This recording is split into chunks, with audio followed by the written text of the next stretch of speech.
இப்ப என்ன, சாமி போற வழியில பள்ளிக்கூடம் இருக்கு, இதை இடிக்கணும் அதானே? ஏன் சாமி அந்த வழியில போகாதா? இல்ல சாமிக்குத்தான் போக வேற வழி இல்லையா? குழந்தைங்க படிக்கிற பள்ளிக்கூடத்தை இடிச்சுட்டு தான் சாமி போகணுமா? அப்படின்னா அது எந்த வகையில நல்ல சாமி? இதெல்லாம் பண்றது நீங்க நம்புற சாமி இல்ல, கோலோச்சி குடும்பம். அவங்கள பொறுத்த வரைக்கும் அவங்க ஆண்டவங்களாவே இருக்கணும், நீங்க அடிமைகளாவே இருக்கணும்.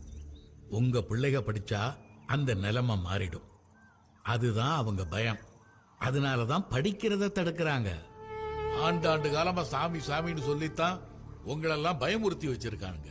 நான் சொல்லி கொடுக்கணும்னு இங்க தைரியமா வந்து நிக்கிறது உங்களை மாத்துறதுக்கு இல்ல, உங்க சந்ததிகளை மாத்துறதுக்கு. காலம் மாறும், நீங்க விருப்பப்பட்டபடியே உங்க பிள்ளைகள்லாம் படிக்கும். அன்னைக்கும் உங்க பிள்ளைக அருவாளையும் கத்தியும் தூக்கிட்டு அலையிற சூழ்நிலைய ஒரு கூட்டம் உருவாக்கும். அது நடந்துடக்கூடாது. உங்க பிள்ளைங்க